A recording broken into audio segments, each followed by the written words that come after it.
Bonsoir à tous, bienvenue un jour, un psaume, j'espère que vous allez bien, j'espère que ce mardi s'est bien passé pour vous.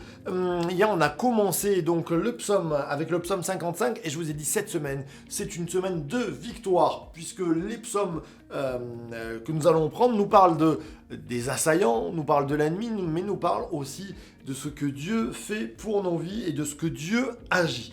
Alors on va prendre la moitié du psaume, on avait fait une pause au verset 8, et bien on commence à partir du verset 9, c'est très bien. Je m'échapperai en toute hâte, plus rapide que le vent, impétueux que la tempête. Supprime, Seigneur, divise leur langue, car je vois dans la ville la violence et les querelles. Elles en font jour et nuit le tour sur les murailles. L'injustice et l'iniquité sont au milieu d'elles. Au milieu d'elles, il n'y a que ruine. La fraude et la ruse ne quittent pas ses places, car ce n'est pas un ennemi qui me déshonore. Je le supporterai. Ce n'est pas celui qui me hait qui s'élève contre moi. Je me cacherai de lui. C'est toi, un homme comme moi, mon confident, toi que je connais bien. Ensemble, nous vivions dans une douce intimité. Nous allions avec la foule à la maison de Dieu. Que la mort les surprenne, qu'ils descendent vivants au séjour des morts, car la méchanceté est sur leur passage au milieu d'eux. Et moi je crie à Dieu, et l'Éternel me sauvera.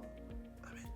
Le soir, le matin et à midi, je soupire, je gémis, et il a entendu ma voix. Par la paix, il a libéré ma vie de la guerre qu'il me faisait.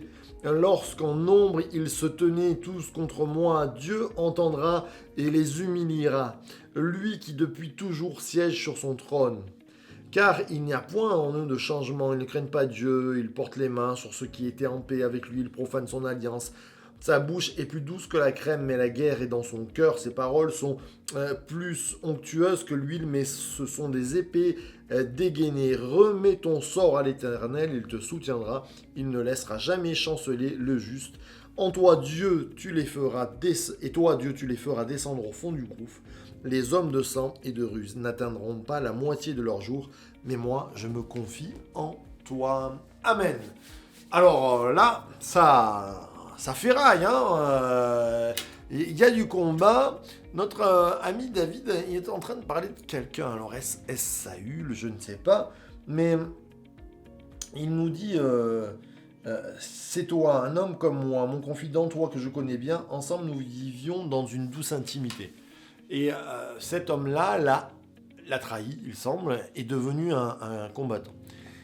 Je dis souvent, et c'est une leçon de vie, déjà, il n'y a rien de plus terrible que d'être en guerre ou en difficulté communicationnelle avec des proches, avec des amis, avec de la famille.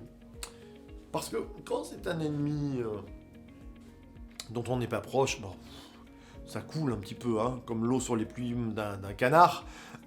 Mais quand ce sont des gens très proches, il est compliqué de vivre des querelles. Alors, quelquefois c'est inévitable, quelquefois on n'a rien demandé, et pourtant il y a des guerres familiales, des guerres avec des amis. Et combien ce sont des moments durs. Alors, dans ces moments-là, on ne doit pas chercher à se venger, mais on s'attend à Dieu. Je dis toujours, j'ai traversé dans ma vie quelquefois des difficultés avec, même au sein du ministère, j'allais dire entre guillemets, des trahisons, des gens qui nous abandonnent. On sent ça vraiment comme une trahison, parce qu'on donne tout, et puis un jour on se retrouve plus que lâché, critiqué, sans vraiment de vrais sujets, juste quelquefois parce que je pense qu'il peut y avoir de la jalousie, il peut y avoir de la dissension, il peut y avoir toutes sortes de choses qui sont dans l'âme humaine. Alors, déjà, réfléchir à nous-mêmes. Se dire, est-ce que nous-mêmes, nous n'avons pas été comme ça ? Et je crois, et que nous ne le saurons jamais. À nous d'être des gens loyaux, des gens qui, dans l'intimité, continuent à être des gens intimes et qui bénissent. Mais quand nous recevons ces combats qui sont pour nous, je crois, les pires attaques sont les attaques qui viennent de l'intérieur. Alors, il faut savoir se confier en Dieu. Et c'est ce que David dit, je me cacherai en Dieu. Et l'Éternel me sauvera. Remets ton sort à l'Éternel, il te soutiendra. Je crois que c'est important de pouvoir remettre son sort en l'Éternel, de se cacher en lui, combien cette parole est bonne, combien nous avons besoin de nous cacher en Dieu. Et ne pas partir sur un esprit de vengeance, comme je le dis assez souvent, il m'est arrivé quelquefois de vouloir prendre les devants, de partir en guerre, et Dieu m'a toujours arrêté, toujours par des paroles fortes en me disant « c'est moi qui m'occupe de cela ». Et nous, notre part, ce n'est pas de râler, de gémir ou quoi que ce soit, notre part c'est de nous confier en Dieu. Il faut être bien certain que dans nos vies, les relations, quelquefois, un jour, deviennent compliquées. Il faut être bien certain que même des trahisons arrivent dans nos vies. Il faut s'y préparer. Nous ne sommes pas meilleurs. Quelquefois, on a trahi des gens et quelquefois, c'est les autres qui nous trahissent.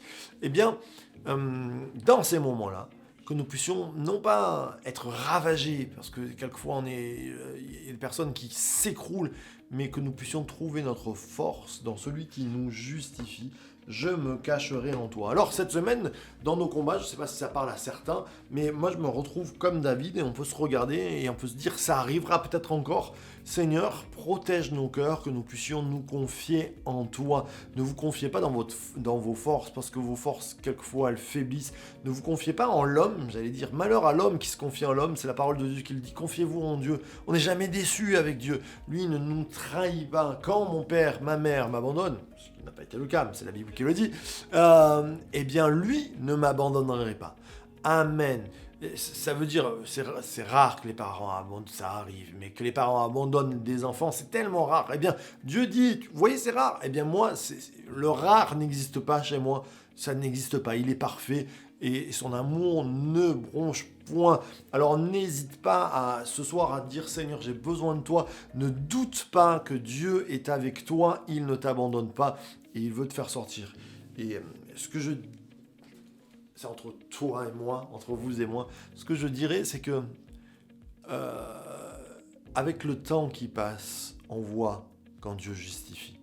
Quelquefois, quand on est dans la pression, ça m'est arrivé des fois, même dans le ministère, d'avoir des gens qui se dressent en face.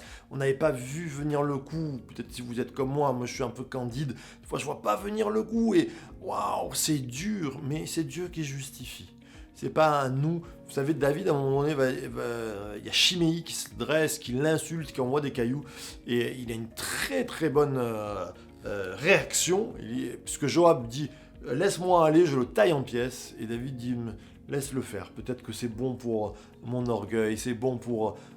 qui sait, laisse-le faire. Et puis c'est Dieu qui s'en occupera. » Et je crois que à Dieu de s'en occuper, on voit sur le long terme les choses. Il y a beaucoup de choses qui peuvent arriver, et même comme je le dis des fois au sein des familles chrétiennes, des fois il y a des choses qui se passent au sein des églises, et il y a même des divisions qui peuvent arriver. Regardez le fruit à l'arrivée, regardez ce qui se passe à la fin, et tenez bon en Dieu, confiez-vous en lui. Alors ce soir, on prie ensemble, je prie pour toi, tu pries pour moi, pour que Dieu dans nos vies soit toujours le premier et celui en qui nous nous cachons, en qui nous sommes sauvés et en qui nous remettons notre sort. Merci notre Père encore pour ta bonté, pour ta loyauté, pour ton honneur, pour ta justice. Je te prie pour tous mes frères et sœurs qui peut-être passent en ce moment par des moments de déloyauté, des moments difficiles, que tu les bénisses, que tu les sauves, que tu les sortes de là. Et puis nous nous attendons à ta justice, nous attendons à toi. C'est toi qui rétribues toutes choses et en toi nous nous confions. À toi soit l'honneur. Amen, amen et amen. C'est bon de lire la parole de Dieu, c'est bon de réfléchir parce que ce sont des thèmes intéressants et un peu importants à amener. Eh bien, on se retrouve demain matin avec les Jesus Coffee, bien sûr. Chaque matin, on se régale. Et puis, alors, on est mardi, et c'est l'anniversaire de notre chère Monette. Si tu me regardes, Madame Pudu, Monette, on te fait un gros bisou de toute la part de l'équipe Jesus Coffee, un jour Somme, les Nuggets, de toute l'église. Et puis, on se retrouve demain, comme je le disais, à 19h. Soyez bénis, source de vie de Church to Be.